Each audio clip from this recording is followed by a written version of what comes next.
Hello everyone, welcome back. Today I will talk you through how to cancel your Pollo AI subscription in 2025. Step by step. It's quick and ensure you won't renew accidentally. Let's dive in.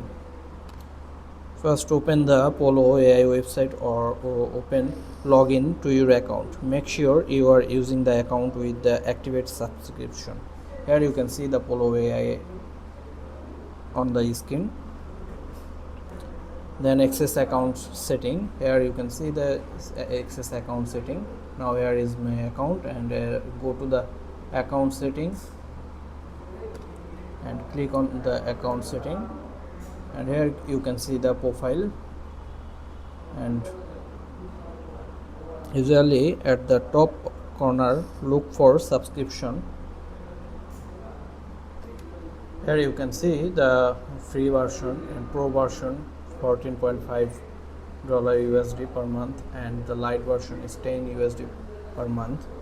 Here you can choose and what you like on the Pollo AI subscription, and go to the account settings and scroll down. Here you can see the deactivate and remove your Pollo AI account. All your data will be permanently deleted, and here you can click the delete account and it will be deleted. And hope you are enjoying this video, and don't forget to subscribe the channel.